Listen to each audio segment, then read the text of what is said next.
자, 시작하기 앞서가지고 질문이 들어와서 그거 조금 설명드리고 갈게요. 앞에 이제 위원회 우리 설명할 때 자문위원회 관련된 내용 중에 자문위원회가 조사 업무 담당한다 뭐 이런 얘기가 나와서 제가 이제 그 부분은 조사위원회가 더 특화되어 있는 것이다 이런 설명을 드렸습니다. 그런 설명을 드렸는데 이제 그거의 관점을 가지고 공부를 하시되 자문위원회가 어떤 조사 기능을 한다 그래가지고 그거를 못할 일이다 이렇게 할 수는 없잖아요. 그래서 이제 거기에 해설해 보시면 조사 업무도 담당한다 이렇게 돼 있습니다. 그러니까 어떤 자문을 해주기 위한 조사예요. 거기서의 얘기는. 그렇잖아요. 자문을 해주기 위해서는 그 조사 같은 걸 통해 가지고 또 뭐라 그럴까요? 이런 뭐 이제 관련된 그 정보들을 다 분석해 볼 필요도 있잖아요. 이제 그런 차원의 얘기고, 그리고 이제 그 문제에서 제가 이제 설명을 좀 안 하고 넘어간 게 거기 보니까는 이게 개선적 업무를 담당한다 자문위원회가 이렇게 돼 있더라고요. 이제 그건 확실히 틀린 겁니다. 그죠? 그거는 100% 틀린 거죠. 우리가 이제 자문위원회다 그랬을 때는 막료적 위원회라고 했기 때문에 당연히 막료적 위치에 있는 것이지 자문기구로서의 그 역할이 개선과 같은 역할이다 이렇게 말할 수는 없는 거예요. 이제 그거는 확실하게 좀 해두시면 좋을 것 같습니다. 그래서 추가로 좀 설명드려 봤고요. 네. 지금 음성 들어가는 거 맞죠? 네? 확인 한 번만 해줄래요? 음성 지금 들어가나 확인 한번 부탁드릴게요. 자, 이제 이어서 우리가 이제 볼 것이, 이어서 볼 것이 바로 이 이제 책임운영기관 관련된 내용입니다. 감사합니다. 자, 이제 들어가 보겠습니다. 우리요, 책임운영기관에 대한 설명으로 옳지 않은 것이 뭐냐, 이렇게 이제 나와 있어요. 요 문제부터 책임운영기관 관련된 얘기들을 쭉 한번 보시게 될 텐데, 이 책임운영기관이다라고 하면은, 이거는 이제 영국에서 처음 시작됐다. 그런 얘기들을 우리가 했습니다. 그죠?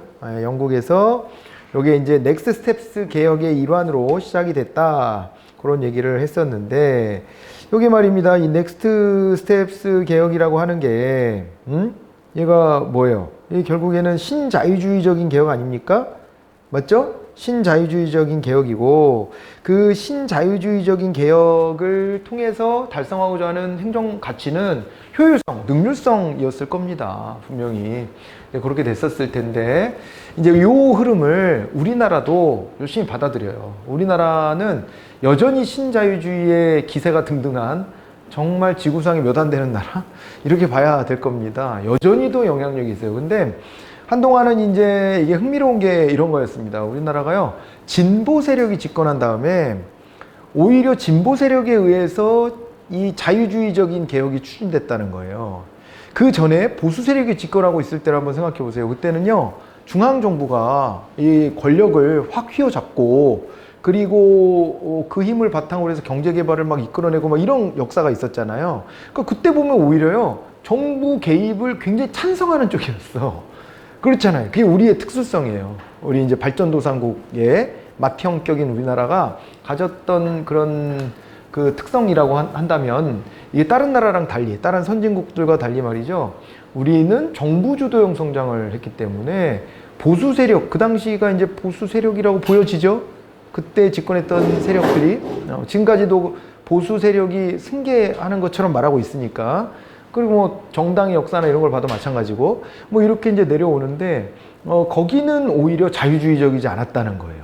정부가 주도권을 가지고 그립감을 가지고 이게 쭉 경제 성장을 끌어냈다 이렇게 봐야 되고, 오히려 이제 자유주의 개혁은 보수 세력보다는 진보 세력이 집권하면서 이루어졌다는 거예요. 왜냐하면 그때 진보 세력이 집권하고 난 다음에 봤을 때는 이게 너무 정부가 권력을 많이 휘두르고 있다라는 생각을 하고 있었고, 그리고 민주화를 통해서 이제 집권도 하게 된 거 아닙니까? 그 민주화 과정에서 외쳤던 것이 자유였습니다. 오히려 평등도 많이 외쳤겠지만 자유를 전면에 내세우고 국가 권력의 이선 후퇴를 주창했었던 것이기 때문에 여러모로 봤을 때 자유주의적인 방향을 취할 수밖에 없었다는 게 우리의 특수성이라는 거예요. 특수성. 이게 그 서양의 역사 중심으로 우리가 공부했잖아요. 걔네들은 뭐예요? 혁명을 하고 그 다음에 그 이후에 우리 민주주의 체제 같은 것들을 이렇게 만들어내면서 그때의 흐름을 계승하는 것을 보수라고 지칭하잖아요. 자유주의적 흐름을 계승하는 걸. 맞아요? 그러다가 그게 시장 실패가 일어나니까 이걸 정부가 개입해서 좀 개선해야 돼 라고 주장했던 게 진보가 된 거잖아요. 그런데 우리의 입장은 거꾸로라니까요. 그러니까 보수 세력이 오히려 정부 주도형 성장을 기획해서 끌고 나갔던 것이고, 그랬던 거고, 그 다음에 이후에, 민주화 이후에 집권했던 진보 세력이 오히려 그 정부의 개입의 정도가 너무 강하니까 그걸 덜어내는 일을 담당했었다 이렇게 봐야 됩니다. 사실 아주 흥미로운 부분인데, 그래서 이 책임운영기관에 대한 도입도 김대중 정부 때 처음 일어난 거죠. 1999년도에 우리가 책임운영기관 받아들이고 그리고 이 대처가 했었던 이런 이제 개혁의 방향을 그대로 이제 동영화했다 이렇게 보실 수 있겠습니다. 자, 이제 그런 역사적 맥락이 있고요. 한번 보겠습니다. 그러면 기관장에게 기관 운영의 자율성을 보장합니다. 책임운영기관 책임져, 니들이 책임져 이렇게 하는 거죠. 어릴 때부터 우리가 말할 때, 친구들하고 말할 때 너 이거 잘못되면 네가 책임져 이렇게 말하는 거 있었잖아. 그게 뭐냐면은 네 생각이 그렇다고, 네가 그렇게 강하게 주장한다고, 그러면 네 주장을 내가 따라줄 테니까 네가 책임져 이렇게 말하죠. 항상. 그러니까 그게 어떤 거냐면, 책임을 진다는 얘기는 자율권을 준다는 게 전제에 깔려 있는 거예요. 네가 판단하고 네가 결정하고 네가 끌고 가봐. 그리고 그거 잘못되면 너 책임이야. 이렇게 가는 거라고. 그러니까 책임운영기관 책임을 부여하려면 자율성을 당연히 이렇게 보장해 줘야 되는 것이고요. 어떤 자율성을 주냐? 예산의 자율성, 그 다음에 이 인사권 같은 거, 조직, 인사 이런 거에 대한 자율권을 주는 거예요. 그러니까 이게 이제 큰 맥락인데, 이 자율권을 뭐 준다고 해서 뭐 처음부터 끝까지 다 알아서 해라 이렇게 할 수는 없고, 예산 범위도 좀 정해주고 하긴 하지만 그걸 어떻게 쓸 거냐, 어떻게 조직화해서 쓸 것이냐는 알아서 할 수 있는 여지를 주고, 거기에서 예산을 절감하거나 효율성을 달성하면 인정해 줄게 라고 하는 겁니다. 맞습니까? 이게 이런 자율성이 보장되고, 기관 운영 성과에 대해서 책임을 지도록 한다 그랬습니다. 같이 이렇게 맞물려 가는 것이고요. 공공성이 크기 때문에 민영화하기 어려운 업무를 정부가 직접 수행하기 위해 고안된 것이다 이렇게 되어 있는데요. 이거 무슨 얘기냐면요, 책임운영기관에서 자주 물어보는 것 중에 하나가, 원래 민영화가 가능한 분야, 시장성이 큰 분야에서 책임운영기관이 설치가 된다 이렇게 물어볼 때가 많거든요. 그거 X입니다. 그거 절대적으로 X라고 보셔야 돼요. 알겠죠? X입니다. X. 왜냐면은요, 이 책임운영기관이라고 하는 것 자체가요, 신자유주의적인 개혁이라고 그랬어요. 그 신자유주의에서는 제일 핵심을요, 민영화로 삼아서, 특히 대처가. 그러니까 민영화로 삼았기 때문에, 민영화가 가능하면 무조건 민영화. 민영화 좀 어려워? 그럼 민간 위탁이라도 어떻게 걸쳐서 해보자. 민간 위탁도 어려워? 그렇게 공공성이 강해? 그러면은 아무리 공공성이 강한 사업이라고 해도 능률성의 달성을 위해서는, 효율성의 달성을 위해서는 여기도 좀 뭔가 조치를 취해야 되겠다. 이렇게 해서 시작된 게 책임운영기관이에요. 그러니까 민영화가 가능했다면 민영화를 해버렸어. 근데 민영화가 안 되는 영역이라는 판단이 들었기 때문에, 그래도 여기가 민간기업이 하듯이 효율성 달성은 해야 되겠다 싶어서, 그래서 이제 고안된 게 책임운영기관이다 라고 생각하시면 되겠습니다. 그렇게 봐두세요. 자, 그렇게 가고, 그 다음에요, 또 객관적이고 신뢰할 수 있는 평가 시스템의 구축은 책임운영기관의 성공력을 결정짓는 요건 중에 하나다. 그러니까 이게 평가를요, 얼마나 객관적으로 해내느냐가 왜 중요해요. 특히 이게 공공성이 강하다며요. 그럼 공공성이 강한 영역은요, 행정 가치를 효율성에다가만 못 박아두기는 어려워요. 근데 효율성은 좀 그래도 정량화가 가능한 어떤 대상이지만은, 다른 여느 행정가치들은요, 정량화가 좀 어려워요. 정성적 평가가 있을 수밖에 없다는 얘기예요. 복지정책을 써놓고 그걸 뭘로 평가받아야 돼요? 복지정책은 뭐로 평가받아야 돼요? 그러니까 예전에 그런 얘기 한번 말씀드렸죠. 정보통신부가 있을 때 우리 정보격차 줄이겠다고 저소득 가정 같은데, 이런데 애들 그 컴퓨터에 이제 친해지라고 말해요. 그 집집마다 컴퓨터 보급해주고, 그 다음에 랜선 깔아주고 하는 거를 정보통신부가 예산을 가지고 한 적이 있다 그랬잖아요. 그럴 때 그거 뭘로 평가할 거예요? 그 사업은 뭘로 평가돼? 몇 대를 설치해 줬냐로 평가받을 거 아닙니까? 얼마 예산을 써서 몇 대만큼 설치했냐. 그게 효율성하고 직결됩니까? 몇 대만큼 설치한 게 효율성의 기준이에요? 아니잖아요. 돈을 나눠준 거지. 이거는 자원을 배분해주고 만 거지. 여기서 효율성이 뭐 있어요? 그게 또 다른 생산에 기여를 해야 되는데 거기까지 측정하는 것은 매우 어려운 일이잖아요. 그럼 그 아이가 어릴 때 그냥 방치돼 있었으면 컴퓨터랑 안 친해갖고 또다시 계급 대물림 됐을 텐데 그거를 극복해서 이 아이가 우리 국가 경제의 생산성을 보태주는 아주 훌륭한 인재가 됐다. 이걸 입증해야 되잖아. 어떻게 할 거야, 이걸? 가능해, 이게? 그래서 이 평가 시스템의 구축이라는 게 너무너무 중요하다는 거예요. 객관적이고 신뢰할 수 있는 평가, 성과 평가 시스템을 구축하는 것이 성공의 관건이 될 것이다. 이렇게 나와 있는 겁니다. 답은 너무 쉽게 이 4번이 됐는데 이 90년대라, 80년대라고 그랬잖아요. 88년부터. 그러니까 본격적인 건 90년대. 그리고 이제 최초 도입은 88년부터예요. 넥스트 스텝스게요. 그죠? 그랬기 때문에 70년대부터 했다라고 하는 것은 틀린 얘기가 됩니다. 우리나라도 90년부터가 아니라 99년부터 라고 했으니까 저 연도 공격은 도대체 저렇게 왜 하는지를 이해를 못하겠지만 자꾸 이렇게 나옵니다. 시기를 그렇게 봐두세요. 대처 총리 마지막 임기 즈음 돼요. 대처 총리 한 10년 집권했거든요. 10년? 10년 집권했는데 거의 이제 마지막 임기쯤 됐을 때다라고 생각하시면 됩니다. 79년부터 집권했던 인물이니까요. 자, 그리고 이제 넘어가 봅니다. 기관장의 책임하에 기관 운영의 독립성과 자율성이 보장되고 예산에 있어서 책임운영기관 특별회계를 채택하고 정부기업 예산법에 적용을 받는다 이렇게 돼 있는데요. 책임운영기관이 모두가 다 그런 건 아닌데요. 책임운영기관으로 지정된 데 중에서 이렇게 독립채산제를 채택할 수 있는 데들이 있어.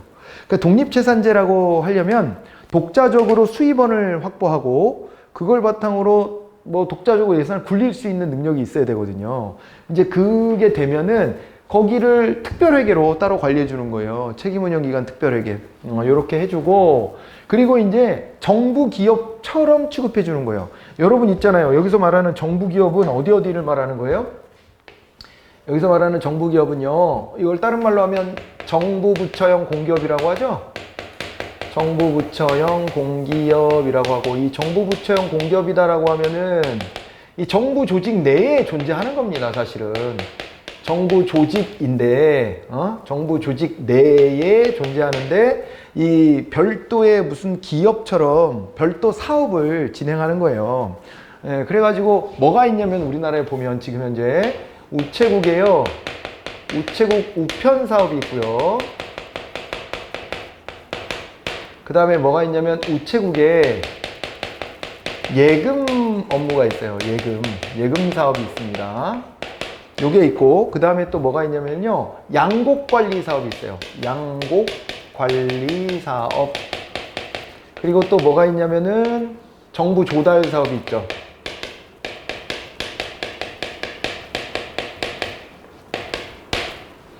이렇게 있는 거예요. 정부 부처형 공기업이라고 했을 때 정부 조직 내에 정부 조직에 있으니까 여기 구성원들은 다 공무원이거든요.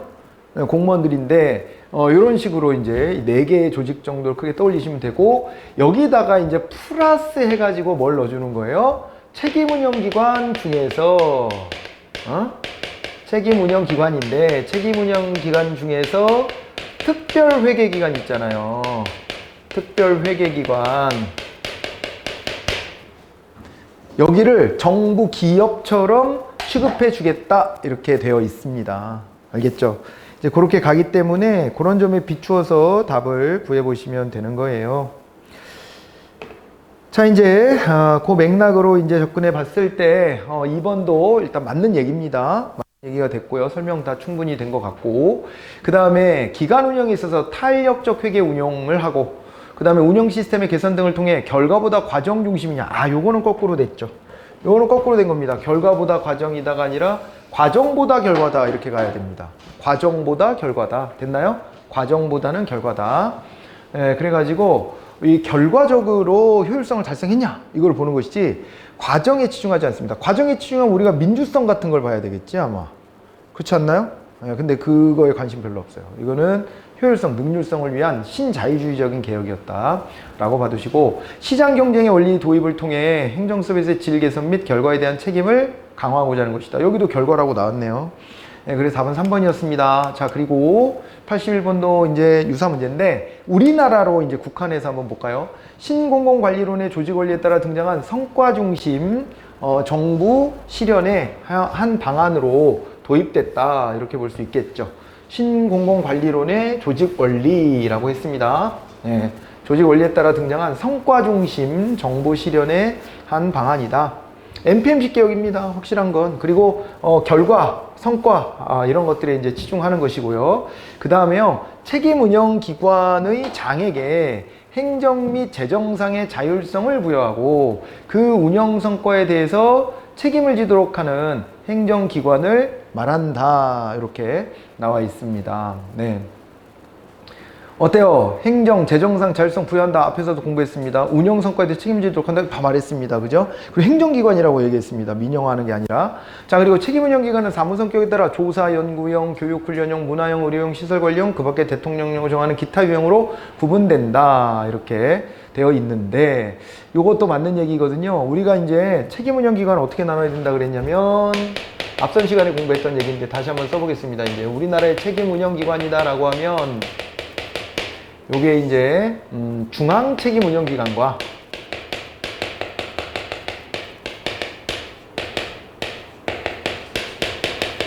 그리고 이제 소속 책임 운영 기관으로 나눠집니다. 중앙 책임 운영 기관이다 그랬을 때는 이게 청 단위라고 했었고요. 이 청 단위 중에서 우리나라에 있는 청들 중에서 책임 운영 기관으로 지정되어 있는 것은 유일하게 뭐만 있다 그랬어요? 빨리 뭐라고요? 특허청. 특허청만 유일하게 책임운영기관으로 지정되어 있다 그랬습니다. 나머지는 다 소속 책임운영기관인데 이거는 유형별로 좀 이렇게 나눠볼 수 있어요. 그 여기 나와 있는 저거예요. 조사연구형, 교육훈련형, 문화형, 그 다음에 의료형, 시설관리형, 기타 유형 이렇게 되는 거죠. 네. 특허청은요, 이렇게 연결은 돼요. 특허청은 이렇게 기타 유형으로 또 연결해서 말하기도 하긴 합니다. 물론 이건 소속 책임운영기관들을 유형별로 나눈 건데 근데 아무튼 특허청은 그럼 뭐냐 유형이 그랬을 때 기타 유형 어디에도 안 들어간다. 아니 특허청이 조사 연구하는 데도 아니고 교육훈련 하는 데도 아니고 문화적인 것도 아니고 의료적인 것도 아니고 시설관리도 아니잖아요. 그냥 그렇잖아요. 네, 그래 기타 유형이 맞는 것 같죠? 이렇게 연결해서 보시고요. 그리고 책임운영기관의 설치 운영에 관한 법률에 근거해서 1999년부터 제도가 시행됐다고 했는데 95년 또 드립이 나왔습니다. 95년이면 김영삼 정부 때요. 아예 정부가 달라요, 지금. 그래서 이제 저거를 한 5년쯤 땡겨가지고, 네, 저렇게 이제 4년인가? 네, 그걸 땡겨가지고 시험 문제 출제한 것으로 보여집니다. 4번이 답이 됐습니다. 자, 책임운영기관은 기관장에게 재정상의 자율성을 부여한다. 그랬고, 소속 책임운영기관에 두는 공무원의 총 정원 한도는 총리령으로 정하며, 이 경우 고위공무원단에 속하는 공무원의 정원은 부령으로 정한다. 이렇게 이제 나와 있습니다. 자, 요 부분이 이제 틀린 얘기거든요. 여기에 이제 총정원 한도는 대통령령으로 정하게 돼 있고 고위공무원단에 속하는 공무원 정원은 부령으로 정하는 것이 맞습니다. 그래서 이 대통령령을 총리령으로 여기다 바꿔놓은 거예요, 지금. 네, 그래서 이제 그게 틀린 부분이라 이건 조금 까다로운 문제죠. 저런 것까지 우리가 다 체크해 놓고 공부해 놓고 시험장에 가기가 만만치가 않아 가지고 조금은 어려웠던 문제라고 보여지고요. 그 다음에 소속 책임 운영기관 소속 공무원의 임용시험은 기관장이 실시함을 원칙으로 한다. 이렇게 되어 있습니다. 어떤가요? 이거는 소속 책임 운영기관 소속 공무원의 임용시험 기관장이 실시한다. 이 무슨 얘기예요? 자율성을 준다 그랬잖아요, 지금. 그렇기 때문에 요게 소속 책임 운영기관 소속 공무원의 임용시험 요거에 대해서는 기관장이 실시합니다. 그런데 이게 임용시험이니까 시험을 직접 하게 함으로써 어떻게 한다는 거예요? 그래서 자기가 뽑고 싶은 사람 뽑으라는 거잖아요. 어떤 능력을 강조해서 볼 것인지 이것을 알아서 정해서 뽑아봐. 이렇게 한다는 얘기입니다. 기관장이 실시하도록 한다는 얘기는. 그리고 기관장의 근무기간은 여기 기관장은요 임기제 공무원으로 부하게 되어 있습니다. 여기 다 공무원이라 그랬죠. 근데 기관장은 임기제여야 돼요. 왜 임기제여야 되냐면 그래야 어떻게 돼요? 성과에 대한 책임을 묻고 너 그만둬 할 수 있는 거거든요. 이제 그렇게 가야 되기 때문에 기관장의 근무기간은 5년의 범위에서 소속 중앙 행정기관의 장이 정하도록 하되 최소한 2년 이상이다. 우리나라 임기제 공무원이 원래 최소 2년, 길면 5년 이렇게 되게 돼 있어요. 그렇게 돼 있는데 그런 문제제기도 있긴 합니다. 이 사람이 능력이 탁월해. 그럼 계속 일할 수 있게 해줘야 되잖아요. 근데 그거의 절차가 너무 좀 까다롭다. 해가지고 문제 제기가 있어서 그거를 좀 완화시켜 준 거는 있어요. 그런데 기본은 2년에서 5년의 임기를 부여한다 이렇게 봐두셔야 됩니다. 답은 2번이었습니다. 그리고 공공기관에 대한 설명을 옳지 않은 것은 이번엔 공공기관으로 이제 넘어가 보도록 하겠습니다. 책임운영기관 좀 정리됐죠? 이제 공공기관으로 가는데 공공기관은 어떻게 됩니까? 우리 옆쪽에다 한번 써볼게요. 여기서 말하는 공공기관이라고 하는 것은 뭐 어떤 법의 근거를 두고 말하는 거냐면 공공기관 운영법이라고 하는 게 있지 않습니까? 공공기관 운영에 관한 법률이 있습니다. 이 공공기관 운영법상의 공공기관을 말하는 거예요. 그래서 이 공공기관은 누가 정하는 것이냐? 누가 정합니까? 여기 있는 공공기관이다라고 하면 누가 정해주는 거냐면은 이거는요. 네, 이건 기재부 장관이 정해주는 거예요. 기재부 장관. 네, 기재부 장관이 이 공공기관을 지정합니다. 요거를 1월 말까지 지정해서 매년 지정해서 고시해 준다. 이렇게 보시면 되고요. 그 유형을 여기서 이제 살펴보게 되면은 어떤 게 있었냐면은요. 공기업이 있죠. 그리고 준정부기관이 있었죠. 준정부기관. 그리고 또 하나가 기타 공공기관이 있었습니다. 그래서 이런 유형들을 나눠볼 수가 있는데, 자, 여기서 이제 공기업이다라고 했을 때는 뭐가 있어요? 일단 공기업이다 그랬을 때 시장형 공기업이 있고요, 여기에. 그리고 이제 준시장형 공기업도 있습니다. 시장형 공기업과 준시장형 공기업 이렇게 이제 나눠질 텐데, 여기서 시장형 공기업이다라고 한다면 그러면은 이건 어떻게 돼요? 여기는 이제 조건이 따라 붙잖아요. 조건이 뭐냐면 자산 총액이 2조 원 이상이고요. 자체 수입 비중이 85% 이상입니다. 그죠? 예, 요걸 넘어서야 돼요. 이래야지 시장형 공기업이다라고 말하는 겁니다. 둘 중에 뭐 하나라도 딸린다, 둘 다 딸리거나 뭐 하나라도 딸린다 그럼 준시장형밖에 지정이 안 됩니다. 그리고 준정부기관 이렇게 했을 때는 또 어떻게 나눠졌었냐면은 위탁집행형과 그 다음에 또 한 가지가 뭐예요? 기금 관리형이 있죠. 이렇게 나눠서 보셔야 될 텐데요. 한번 들어가 보겠습니다. 공공기관은 공기업, 준정부기관, 기타 공공기관으로 나뉘고, 공기업은 시장형과 준시장형으로 나뉘며, 준정부기관은 기금관리형, 위탁집행형으로 나뉩니다. 공공기관 지정은 기재부 장관이 한다 그랬습니다. 그래서 이건 너무 쉽게 4번이 답이 되었습니다. 자, 요거는 뭐 거의 뭐 주워 먹다시피 하는 정도의 문제가 아니겠느냐 이렇게 좀 보여집니다. 그죠? 자, 이제 그렇게 되고 그 다음 문제로 한번 가보겠습니다. 자, 공공서비스의 공급 주체 중 정부 부처 형태의 공기업에 해당하는 것이 뭐냐 그랬습니다. 정부 부처형 공기업. 이거는 사실상 이 공공기관 운영법상의 공기업에 들어가요, 안 들어가요? 안 들어가는 거예요. 얘는 뭐예요? 이름은 공기업이라고 붙였지만은 정부 부처 형태의 공기업이니까 정부기업, 아까 우리 줄여서 정부기업이라고 불렀던 거 그거예요. 예? 그런 겁니다. 그런데 문제가 좀 까다로워졌어. 뭐냐면은 아까 여기다 썼다 지웠나? 정부 부처형 공기업 그랬을 때 거기에 뭐가 있다 그랬냐면 우체국, 조달청 뭐 이런 데들 그잖아요. 그런 데를 정부 부처형 공기업이라고 봐야 될 텐데, 그런데 여기는 그게 없네. 한국연구재단, 국립중앙극장, 한국소비자원, 한국철도공사. 그럼 이게 뭘 얘기하는 거냐? 정부 부처형 공기업으로 인정해주는 데들이 또 있었잖아요. 자, 다시요. 우리요, 정부기업 예산법에 적용을 받는 특별회계가 뭐가 있었냐면은 우체국 우편, 우체국 예금, 그리고 양곡관리사업, 그리고 정부조달사업 이런 거 있잖아요. 근데 여기다 플러스 알파로 뭘 껴준다 그랬어요? 책임운영기관 특별회계기관을 넣어준다 그랬어. 그러면 요 중에서 책임운영기관 특별회계기관 정도로 지정될 만한 곳이 어디가 있나, 이거를 좀 찾아봐야 되는 거예요, 이 문제는.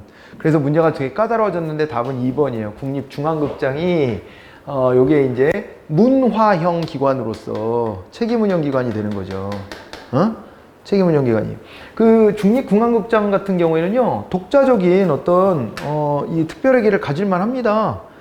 저기 돈 받고 영업하는 데 아니에요, 다? 돈 받고 영업하잖아요. 돈 받고 영업하니까 별도의 수입원이 있는 거죠. 그걸 가지고 자체적으로 자기네 비용 같은 것들을 충당해서 쓰면 되는 거 아닙니까? 맞아요? 그렇게 되기 때문에요. 여기 국립중앙극장은 정부 부처 형태의 공기업에 해당된다 이렇게 보셔야 되는 거예요. 알겠죠? 근데 얘는 어때요? 한국철도공사. 저건 진짜 공기업이야. 정부 부처 공기업이 아니라. 철도공사는요, 진짜 공기업을, 국립중앙극장은 여기 공무원이 가서 해요. 공무원이 가서 한다고. 근데 철도공사는 어때요? 공무원이 갑니까? 아니, 여러분 저기 시험 붙으면 철도공사도 갈 수 있어요? 아니잖아. 알잖아요, 저 정도는. 저건 별도 법인으로서 공기업이잖아요, 공기업. 응? 공사 들어가는 거지, 저건 공사. 공사에 들어가는 거야. 그러니까 정부 부처 공기업이랑 말도 안 되는 거예요. 철도공사도 자체 수입으로 운영을 하겠지만, 아니, 저거를 공기업이라 하면 어떻게 해요? 응? 네. 아니, 공기업은 맞는데 참 정부 부처 공기업이라면 어떻게 해? 그죠? 정부 조직이라 하면 말이 안 되지. 옛날에는 맞았었어요. 옛날에는 저게 이제 철도청 시절이 있었죠. 철도청. 옛날엔 철도청이었어요, 실제. 그랬던 것을 철도공사로 분리해 놓은 겁니다. 네, 따로 독립시켜줬지. 그러니까 저 빠져야 되고요. 한국 소비자원이나 연구재단 같은 데는요, 저 준정부기관 같은 거에 해당되는 거예요. 그러니까 이제 여기서 이제 답은 2번으로 국립중앙극장으로 이렇게 잘 찾아내셔야 되는데 어려운 문제예요. 쉬워 보이지만 뭐 글자 수 몇 개 안 되니까 별거 아닌 것 같아도 까다로운 문제입니다. 이런 거는 그렇게 보여지고 넘어가 봅니다. 이제 공기업에 대한 얘기입니다. 공공소유가 있으나 민간 부분의 자본이 부족한 경우에 공기업 설립이 정당화될 수 있다. 그러니까 저 뉘앙스 자체도 공기업을 설립하는 걸 되게 죄악시하지. 지금 정부가 기업을 만드는 것 자체를 되게 안 좋게 봐요. 왜냐하면 우리가 이거를 어떻게 접근하고 있어요. 이거를 이제 시장의 원리에다 맡기는 것이 선이다 이렇게 생각하기 때문에 정부가 이제 너무 많이 개입하는 것은 좋지 않다라는 기본 관점이 깔려 있습니다. 그렇기 때문에요.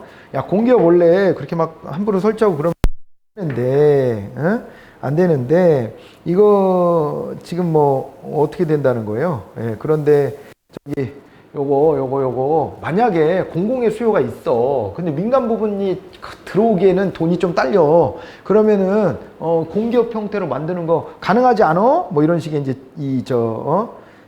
이유를 막 찾고 있는 거예요. 예, 그래서 요거는 일단은 맞는 얘기로 보시고요. 시장에서 독점성이 나타나는 경우 공기업 설립 정당화된 이 경우도 마찬가지예요. 시장에다 맡겨놓으니까 타산성도 있고 그래서 여기 진출하는 기업도 있고 하긴 한데 워낙 독점성이 강력해. 그럴 때에는요, 소비자들이 여기에서 불이익을 당할 가능성이 높아지잖아요. 그러니까 소비자 불이익을 피하기 위해서는 어떻게 해야 돼요? 공기업 형태로 운영하는 게 바람직하다. 이렇게 보는 것이죠. 거기에서 아까 잠깐 봤던 우리 철도공사 같은 데가 중간에 끼어가지고 좀 고생 좀 했죠. 앞으로도 그 논란은 계속 이어질 수도 있어요. 이게 보니까 아니 철도 같은 거를 오히려 민간한테 좀 오픈해가지고 경쟁력 있게 여러 노선들이 만들어지고 그리고 그 속에서 수익을 창출하기 위해서 서로 경쟁하다 보면은 소비자들한테도 도움되는 거 아니냐 이런 주장이 있습니다. 실제로 그런 주장이 있습니다만은 어때요? 예, 그런 주장이 있습니다만은 그러나 이게 경쟁이 좀 쉽지 않다. 오히려 반론을 제기하는 쪽에서는 그렇게 말을 합니다. 예를 들면 이제 수서발 KTX 같은 경우에, 그게 이제 강남에서 출발하는 KTX잖아요. 그게 이제 쭉 내려가서 평택쯤 어딘가에서 만날 거야. 천안 좀 못 가서 만날 텐데, 이게 가만 보니까, 아니, 이거 레일을요, 철도공사가 이미 깔아준 거예요.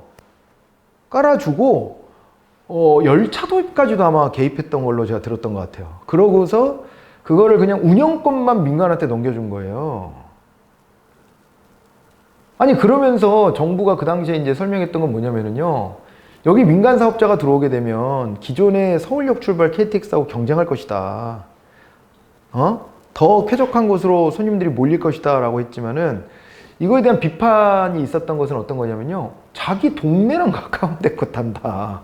아니 누가 그러면 수서발 KTX가 더 쾌적한 것 같다고 해서 내가 서울역 주변에 사는데 강남까지 가가지고 그러면 그 강남에서 그 한참 남쪽인데 거기 가가지고 수서발 KTX를 타고 왔다 갔다 다닌다고? 이게 뭔 소리야? 이게 맞아? 맞냐고요? 어? 그렇게 다녀? 그게 이게 경쟁이 맞냐 이게 도대체. 경쟁이 되려면 같은 라인에 공기업도 있고 민간기업도 있고 이러면 모르겠어. 그러면은 이제 같이 다니니까 둘 중에 뭐 골라 탄다는 되지. 차라리 그러면 서울역에서 출발하는 것을 민간사업자도 껴서 그저 같은 레일을 이용하면서 레일 사용료 내면서 경쟁을 붙였다. 그러면은 좀 오히려 납득이 될 수도 있을 것 같은데, 이 지역 자체가 다른데 그게 되냐 이런 거예요. 근데 물론 지방으로 내려가면 그 말이 통할 수도 있기는 할 거예요. 지방으로 내려가면 예를 들어서 뭐 대구에서 부산을 간다든가 이러면 그 겹쳐서 같은 레일을 쓰니까 열차는 다르고. 근데요, 그것도 보통 어떻게 타는 줄 알아요? 빨리 오는 거 타. 빨리 오는 거 타지. 누가 다음번에 오는 거 기다렸다 타냐고. 그래서 이게 정부가 기대했던 경쟁 효과는 좀 미비한 거 아니냐라는 비판이 있어서 지금은 철도공사가 다시 저걸 자기네가 사업권을 회수하려고 되게 노력해요. 회수해서 자기네가 단일되게 운영을 하는 게 훨씬 더 효율적이다 이렇게 보고 있는 거예요. 그게. 그래서 이것은 뭐 이제 수치로 우리가 따져봐야 됩니다. 우리가 이거를 이런 주장들이 부딪힐 때 그걸 우리가 이제 착각하는 게 내가 머릿속에서 그냥 그려지는 게 옳은 답일 거라고 생각하는데 그건 절대 그렇지 않아요. 저런 문제는요, 논쟁할 필요가 없어요, 사실은. 해봤잖아요. 해봤으니까 통계 갖고 오라고 그러면 돼요. 야, 수익성은 어디가 더 좋았어? 그리고 이용객들한테 서베이를 좀 해본다든가 이런 것도 좋고요. 그죠? 이용객의 추이 같은 거를 이런 걸 분석해 보면 되잖아요. 뭐 그렇게 하면은 어떤 게 더 효율적이고 어떤 게 더 비용 절감이 되는지는 나타날 건데, 어쨌건 이제 그런 논쟁들이 존재하는 거예요. 독점성이 있을 때는 어쩔 수 없이 정부가 개입해야 된다는 게 맞지만, 그런데 또 정부가 독점하는 것도 바람직하지 않을 수 있기 때문에 시장한테 좀 넘겨주자는 주장하고 부딪히고 있는 거지. 그런 것까지 한번 떠올려 보세요. 자, 그리고 전통적인 자본주의적 사기업 질서에 반해서 사회주의적 간섭을 하는 것이다. 저 사회주의적이라는 말이 나오면요, 긴장하기 시작하거든요. 우리가 저게 레드 컴플렉스입니다. 레드 컴플렉스. 사회주의란 말만 나와도 떨려 약간. 그렇지 않아? 안 그래요? 괜찮아요? 그러면 좋아진 거예요. 세대가 달라지면서 좋아진 거예요. 사회주의가 나쁜 겁니까? 떨리네 이런 말 하기 시작하니까 안 되겠어. 사회주의가 나쁜 거냐 이런 말 잘못하면요 굉장한 오해를 사거든요, 우리나라에서. 근데 사회주의와 공산주의가 어떻게 다른지도 모르면서 무조건 있잖아요, 막 몰아붙이는 경향이 되게 많아요. 그런 게 많고, 복지국가가 사회주의의 토대를 두고 있다는 얘기를 들으면 아마 경계할걸? 그러니까 자기에 대한 복지의 요구는 굉장히 높은데 그게 사회주의적인 정책이네? 그렇게 말하면요 굉장히 불쾌할 거예요, 아마. 우리나라에서는 뭐가 이렇게 반쪽짜리가 많어.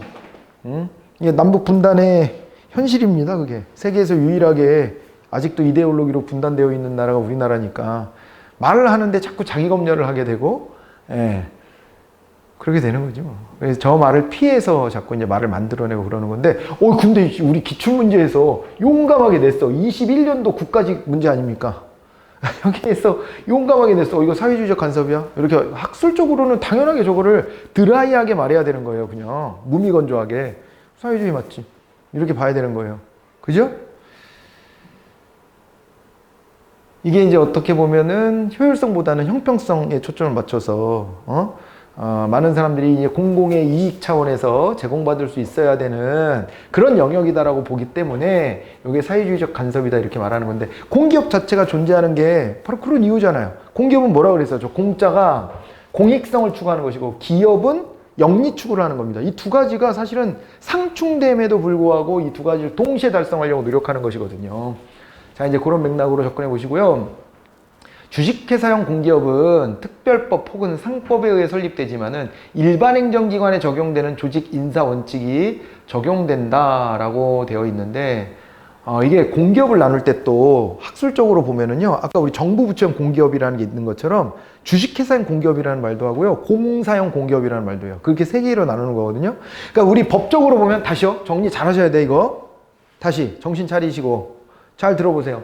우리 공공기관 운영법에 따르면 공기업을요, 시장형과 준시장형 두 개로만 딱 나눠요. 끝. 더 이상 없어. 그러면은 나머지 말들은 뭐냐? 그거는 학문적으로 학자들이 구분하는 방식이라고 생각하시면 돼요. 주식회사형 공기업은 뭐냐면 정부가 개입은 하는데 지분 참여만 한 거예요. 그리고 공사형 공기업이 우리가 보통 떠올리는 공기업 같은 형태고요.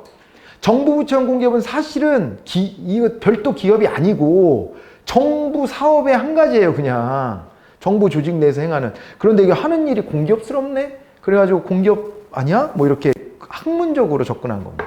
그렇게 나눠서 보셔야 됩니다. 그랬을 때 특별법 혹은 상법에 의해 설립되지만 일반 행정기관에 적용되는 조직 인사 원칙이 적용된다. 주식회사형 공기업은 저거는 기껏해야 뭐만 갖는 거라 그랬어요. 지분 정도만 갖는 것이다. 이렇게 이제 보셔야 되는 겁니다. 아시겠죠? 그렇기 때문에 요게 일반 행정기관에 조직 인사 원칙이 적용되지는 않는 겁니다. 이제 그 부분이 틀렸다라고 보셔야 되고요. 기본적으로는 상법에 설립되는 경우가 많겠지만은 특별법으로 따로 만들 수도 있긴 합니다. 그 점은 또 체크해 보시면 되겠습니다. 자, 4번이 답이었습니다. 그리고 공기업 민영화에 대한 얘기가 나왔습니다. 이 민영화 론자들이 많습니다. 우리나라는.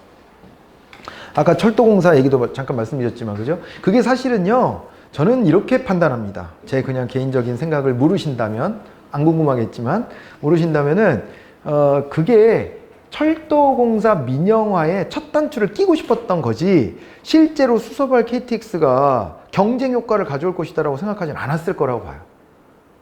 정부 관료들이 똑똑한 사람들인데 그걸 모르고 그러겠어. 근데 그게 아니라 윗선에서 그 당시에는 정부 차원에서 민영화에 되게 꽂혀 있었습니다. 그래가지고 민영화를 뭐라도 좀 해라, 성과를 내라 이렇게 하면 수치상으로 뭘 보여줘야 되거든요. 근데 뭔가 좀 덩어리 크고 파급 효과가 있는 것을 좀 해야 되는데 가만 보니까 이 철도가 적자가 많거든요. 왜 적자가 많냐? 이게요, 무궁화호가 그 당시에 아마 있지 않았나? 아, 통일호. 자, 무궁화호는 지금도 있다. 저 통일호가 언제 없어졌지? 통일호? 그 즈음이었던 것 같은데. 통일호라고 있었어요. 통일호. 그리고 그 위에가 무궁화호, 그 위에가 새마을호야. 그런데 지금은 통일호는 없앴고요. 통일호는 진짜 역마다 다 서. 역마다. 있는 역마다. 그 시골 간이역 같은 데도 웬만하면 다 서. 그런 거고, 옛날에 비둘기호보다는 좀 빠른 건데, 비둘기호라는 것도 있었습니다, 옛날에. 그 비둘기호 위에 통일호 위에 이제 무궁화호 위에 새마을호 이름이 이렇게 이제 붙여진 거였거든요. 붙여진 거고 그 위에 이제 KTX가 생긴 거예요. KTX 사업 처음 도입은 김영삼 정부 때 한 겁니다. 그래갖고 그때요, 처음 우리가 고속철도 도입하는데 우리 기술이 없으니까 일본의 신간센하고 그 다음에 프랑스의 떼제베라는 철도거든요. 이게 떼제베 그리고 또 뭐 하나가 더 있었는데 아무튼 이게 세계상과 경쟁해서 거기 프랑스 거 떼제베가 채택된 건데 그 비리 있다 그래가지고 그래가지고 누구 막 구속되고 막 그런 일이 있어 나중에.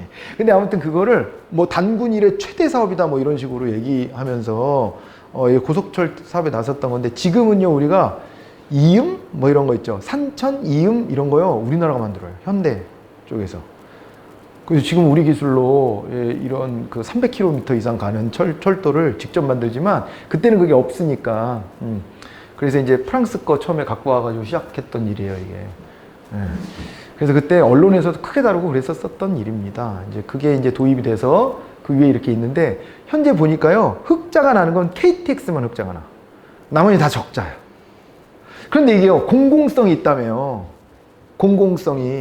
그러면 어떻게 해야 돼요? 새마을호 적자 나니까 없애?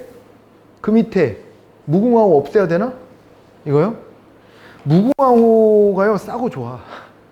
싸고 좋아. 제가 수원에 한참 동안 이제 강의를 나갔었는데 수원에 강의 나갈 때 제가 서울역으로 가가지고 무궁화호 타고 다녔거든요. 네, 무궁화호 타고 막 다녔는데 빨라. 금방금방 가. 수원까지 가는데 얼마 안 걸려. 한 20분? 서울역 20-30분이면 가.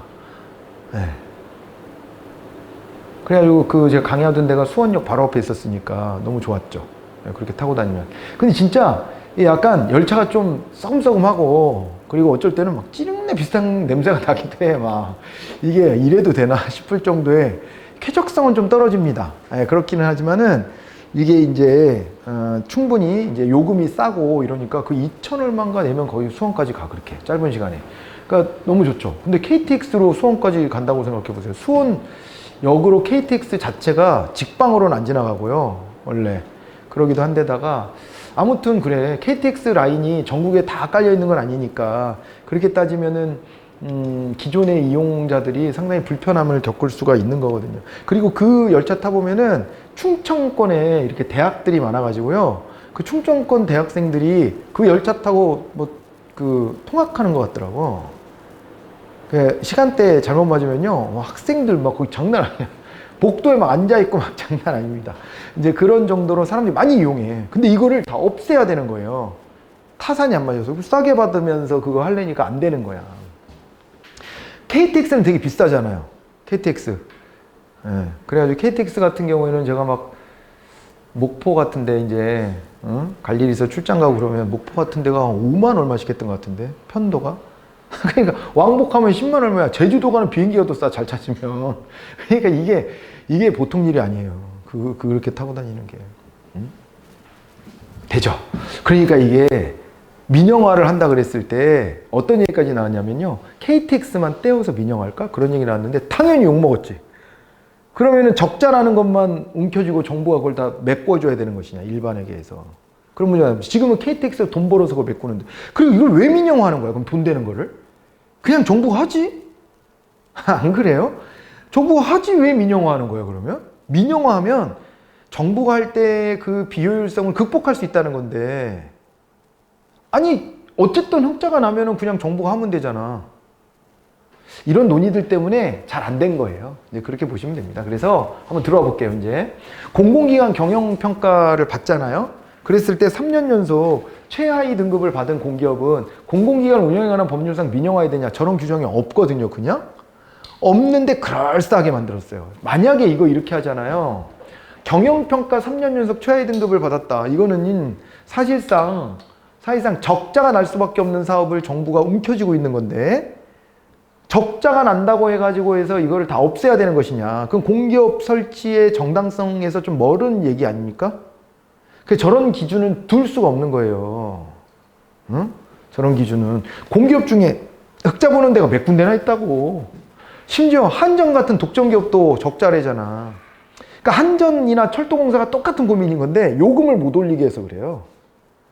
요금을, 정상적인 요금을 받아야 되는데 그걸 못 올리게 해요. 우리나라가 전 세계에서 물가 대비 대중교통 요금이 제일 싸다며.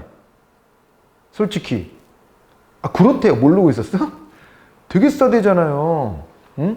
아, 그러니까 M1 노인들한테 지금 탓을 돌리는 거예요. 노인들이 맨날 타고 다녀가지고 그게 적자 난다는 건데 이거 되게 바보 같은 소리입니다. 여러분 이걸 어떻게 계산하는 거냐면 이렇게 계산하는 거야. 적자 액수가 얼만데 그 중에 무임승차한 노인이 몇 명이더라. 뭐 이거를 갖다가 그냥 기계적으로 넣는 거거든요. 그러니까 예를 들면 전체 운영비가 있잖아요. 그걸 갖다가 총 승객수로 나누는 거예요, 그냥. 그래서 1인당 얼마의 수입이 들어왔는데 그 중에 얼마가 무임이었고 그리고 또 그 다음에 1인당 운행하는 데 들어가는 비용은 얼마다. 이런 식으로 그냥 계산하는 거거든요. 그러면 만약에 노인의 무임승차를 없애버리면 수입은 좀 늘겠지. 그거는 맞아요. 그렇기는 한데 노인들이 더 타고 다녀서 적자가 늘어났다라고 말하는 것은 글쎄 노인들이 만약에 그러면 이런 논리도 돼요. 노인들이 무임이 아니니까 이제 잘 안 타. 그러면은 편수를 줄이거나 해서 아마 불편함에 가중되게 만들겠다는 얘기밖에 안 돼. 그렇지 않을까? 그렇잖아. 그냥 기존의 열차를 계속 다니게 할 거면은 거기에 노인들이 좀 더 탄다고 해서 이것이 뭐 비용이 갑자기 기하급수적으로 늘어나고 그렇게 하겠습니까? 그러지는 않을 거 아닙니까? 응? 아니, 노인 때문에 편수를 늘리거나 레일을 더 깔아야 된다면 그건 문제야. 그건 진짜 비용이 더 드는 거지. 근데 그거 과학적으로 계산해 봐야 될 문제지. 야, 노인들이 공짜로 타니까 야, 노인들 많던데 그 노인들 공짜로 태워주니까 적자지. 이렇게 말하는 건 되게 반과학적 사고야. 이게 이렇게 접근하면 안 됩니다. 그리고요, 진짜로 여러분들이 정책가로서 계산할 때는 어떻게 해야 되는 줄 알아요? 노인들이 철도를 무료로 이용함으로써 얻어지는 부수효과까지도 계산할 줄 알아야 되는 거예요. 여러분 기업가가 아니잖아요. 부수효과로 계산되는 거 많아요. 노인들이 그렇게 해서 사회활동을 많이 하게 됨으로써 그거로 인해 가지고 얻어지는 효과들이 상당하다는 거예요. 실제로 많이 거동하게 되니까 행복도도 올라가고 노인 자살도 좀 막을 수 있고 그 다음에 뭐 건강도 또 챙길 수 있고 이렇게 한다는 효과도 보고된 바가 있어요. 그것도 연구 결과가 있습니다. 그러니까 이제 이런 것까지 다 감안해서 계산해야 되는 거고요. 네. 그래야 되는 거고, 다만 이런 주장은 일리가 있어요. 그러니까 지하철이 없는 동네에 사는 노인들은 상대적으로 소외받는 거 아니냐, 불이익받는 거 아니냐, 그죠? 뭐 그런 얘기는 가능한 얘기입니다. 가능한 얘기고, 그리고 일부러 버스 안 타고 지하철을 찾아서 막 멀리 이동하니까 노인들한테 불편함을 가져온다. 그 말은 좀 동의는 안 되더라고요. 그 주장은. 왜냐면은 뭐 그렇게 해서 더 자기 걸을만 하니까 걷겠지. 그잖아. 뭐 그러고 다니면 버스도 어차피 준공영제 해가지고 정부 돈 안 들어가는 것도 아닌데, 그죠? 뭘 이용하든 간에, 그죠? 이거는 정책을 고민할 때는요, 어느 주장이 꼭 옳다라고 막 판단을 섣부르게 내리지 말고 이 과학적인 검토, 계량화를 해봐야 돼. 그래야 될 텐데, 다시 돌아와서 어쨌거나 이게 이게 있잖아요. 이런 식으로 이게 뭐 경영성과 평가만으로 해가지고 니네 성적 안 좋으니까 니네는 다 민영화하자 이렇게 할 수 없는 거라는 거예요. 전기요금도 그런 식이면요, 기업들한테 해주는 전기요금 감면부터 없애버려야 돼요. 기업들한테는 왜 이렇게 싸게 줍니까? 물론 우리 학원도 타격을 입으니까 내가 이거를 더 강력하게 말하진 않겠지만, 학원의 전기 너무 싼 거예요. 상대적으로. 그래도 전기세가 몇백만 원씩 막 나와. 장난 아니야. 전기 좀 아껴줘. 전기 좀 아껴줘. 나갈 때 이거 있잖아요. 이게 잘 하고 나가야 이게 등이 자동으로 꺼져. 위에 이런 거 하지 말고 자기 이렇게 나가요라고 이제 인식시켜줘야 그래야 자기 자리 불도 꺼지고 그렇게 되고, 너무 여름에 추우려고 하지 말고 겨울에 너무 더우려고 하지 말고, 이게 개인마다 또 체질이 달라가지고 그런 민원들이 제기는 되는데, 아무튼 정부에서 백화점 같은 데는 규제하지만 학원은 규제를 안 하는 게 그러다 보니까 학원에서 그걸 막 쓰긴 해요. 여러분들이 원한다면 다 제공은 하겠지만, 그렇지만은 이게 아무튼 이런 데에다가 적자 보면서 전기를 엄청 대주는 거예요. 그러니 맨날 경영성과 하면 맨날 꼴찌 나올 텐데 저 어떻게 할 거야? 개선하려면 요금 올리는 방법밖에 없는데 정부가 그건 안 돼 이러고 있으니까 어떻게 할 거예요? 올려도 조금 올리는데. 그런 거를 생각하면 1번은 말이 안 되는 거예요. 근데 이게 문제에서 여러분들이 정작 이걸 딱 맞닥뜨리면요, 되게 긴장돼요. 이거 내가 법에 나왔는데 내가 몰랐나? 이럴 가능성이 높거든요. 낯선 거는요, 일단은 안 배운 건데 낯선 건데 그러면 의심해 보셔야 돼요. 이거 만들어 주작 아니야? 주작? 이렇게 생각해 보셔야 돼요. 이게 딱 그 문제입니다. 1번이 답이고요. 공공 영역을 일정 부분 축소하는 것으로 볼 수 있고, 공기업은 민영화하면 국민에 대한 보편적 서비스의 제공이 약화될 수 있다. 이렇게 되어 있습니다. 당연한 겁니다. 아까 제가 계속 그 얘기 했던 겁니다. 자, 그리고 공기업의 외곽 방식의 민영화를 통해 공공재생 확충이 가능. 이건 가능하죠. 당장에는. 그죠? 매각을 해서 누가 사간다. 근데요, 문제가 되는 건요, 적자 나는 건 안 사갑니다. 왜 사갑니까, 민간기업이? 민간기업이라고 뭐 뾰족한 방법이 있는 줄 알아? 받아가면? 그것도 환상이에요. 민간기업가들은 뭘 해도 마이다스 손이야. 그래가지고 적자가 난 것도 샥 이렇게 하면 막 흑자로 전환시켜. 이럴 거라는 환상이에요, 환상. 근데 자기들도 자신 없어. 그거 안 사갑니다, 웬만한 거는. 안 사가. 그러니까 철도 같은 거 사가서 한다면은 요금을 현실화 버리겠지. 그럼 그건 되게 쉬운 방법이지. 그건 누가 봐도. 그거는 공기업한테도 요금을 올리면은 흑자 볼 수 있다 그랬잖아요. 전기도 마찬가지고. 그럼 이런 거를 민영화한다는 것은 말이 안 되는 것 같은데, 자꾸 이제 민영화의 대상으로 거론이 많이 됐었습니다. 한전도 그렇고. 아무튼 이제 그런 것들을 한번 떠올려 보세요. 그러니까 한 방에 돈이 조금은 들어올 수도 있는데, 정부 입장에서. 그런데 이게 많은 것들을 잃어버릴 수도 있어서, 실제로 공기업 민영화는요, 대처가 강력히 주장했던 바이고, 강력히 추진했던 바이지만 사실은 그건 영국의 역사성이 있어요. 영국의 강력한 이 공기업 같은데 노조들을 좀 분쇄시키려는 목적이 있었던 것이지, 실제로 이 논리가 정말 시장 경제 원리에 딱 맞아떨어져서 주장했던 것은 아니라는 비판도 있고요. 이게 전 세계적으로 그렇게 그닥 큰 재미를 봤던 정책도 아니라는 거예요. 그런 것들을 한번 같이 기억해 두시기 바랍니다. 자, 이제 인간관 조금만 하고 마무리 지을 건데요. 여기 한번 봐보세요. 다음 설명에 해당하는 조직의 인간관이 뭐냐 그랬습니다. 인간을 자신의 이익을 극대화하기 위해 행동하는 존재로 본다 그랬습니다. 요거는 이제 합리적 경쟁관이네요. 그리고 이거 이제 샤인 같은 사람 떠올려 보면 된다 그랬죠? 우리 조직론 처음 시작할 때 그 얘기 했었잖아요. 샤인의 인간관으로 접근해 보면 합리적 경제인간, 사회인간, 그 다음에 자아실현인간, 복잡인간, 이렇게 나눕니다. 이제 그 중에서 얘는 합리적 경제인이라고 봐야 되는 거죠. 그죠? 그 첫 번째 거를 놓고 보면 자신의 이익을 극대화하기 위해 행동하는 존재다 이랬으니까. 근데 인간은 조직에 의해 통제, 동기화되는 수동적 존재고 조직은 인간의 감정과 같은 주관적 요소를 통제할 수 있도록 설계돼야 된다. 관료제 같은 거를 통해서, 그러니까 특히 과학적 관리 같은 걸 통해 가지고 통제하고 효율성을 올릴 수 있다. 그런 얘기로 보여지네요. 자, 그래서 1번이 바로 답이 됐고요. 후기 인간관계론 이렇게 나왔습니다. 후기 인간관계론, 인간관계론인데 후기라는 말이 붙어 있어요. 옳지 않은 걸 찾아보래요. 합리적 경제적 인간관보다는 자아실현적 인간관에 더 부합한다 이렇게 나와 있습니다. 이거는 어떻게 봐야 되겠어요? 요 같은 경우에는 일단은요 이게 후기 인간관계론이니까요. 인간관계론 그 이후 뭐 이런 정도로 좀 보셔야 되고, 그래서 예, 그 맥락에서 보면 자아실현 인간관 이런 게 좀 맞닿을 수 있어요. 예, 그렇게 좀 해석해 보시고요. 원래 인간관계론이야 사회인관이지만은 그거를 넘어서고 나면은 자아실현인이 나오잖아요. 개인은 다양한 차원에서 다양한 특성을 지니고 있으므로 상황에 따라 개인을 다양한 시각으로 이해할 필요가 있다 이렇게 나와 있습니다. 저건 어때요? 개인은 다양한 차원에서 다양한 특성을 지니고 있으니까 상황에 따라 개인을 다양한 시각으로 이해한다면 복잡인 정도? 이렇게 좀 떠올려 보셔야 되겠습니다. 맞습니까? 그렇게 해가지고 요거는 답을 2번으로 일단 찾아가셔야 되겠고, 대표하는 이론으로 맥그리거의 Y이론 아지리스의 성숙인 같은 게 있다라고 했습니다. 예, 여기에 해당되는 게 맞습니다. 이게 우리가 합리적 경제인관이다 라고 했다면 맥그리거의 X이론 아지리스의 미성숙인 이렇게 해야 되지만, 요건 이제 후기 인간관계론 정도까지 왔기 때문에 그렇고요. 의사결정 과정에 개인을 참여시키려는 관리 전략이 필요하다. 왜냐하면 Y이론적 인간들은요, 내가 뭔가 여기에서 발전한다, 내가 뭔가 기여한다 이런 걸로 무한한 그 감동을 느껴. 그렇게 되기 때문에 야, 돈 더 줄게 이런 걸로 하는 게 아니라 내가 말하는 게 관철된다라는 느낌을 주는 게 매우 중요하더라는 거예요. 그렇죠? 네. 그런 거에 따라서는 막 손해보는 일도 막 하고 그럴걸요? 그럴 거예요. 저는 좀 Y 쪽에 가까운 인간형인 것 같아요. 무모한 짓을 많이 해. 무모한 짓을.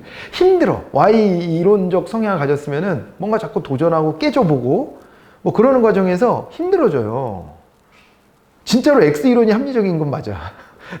그러니까 딱 주어진 정도 역할만 딱 하고, 예, 그거에 따른 보상을 딱 받고 이렇게 깔끔하게 끝나버리는 거거든요. 그러니까 이게 훨씬 더 개인적으로 봤을 때는 합리적인 선택일 수 있어요. 예. 그런데 여러분들이 이제 관리자다 그랬을 때는 Y이론들을 만났다 그러면은요, Y이론에 해당되는 인간들을 만나면 잘 부려먹으시면 돼. 어떻게 하면 되냐면 다 살살살 긁어주면 됩니다.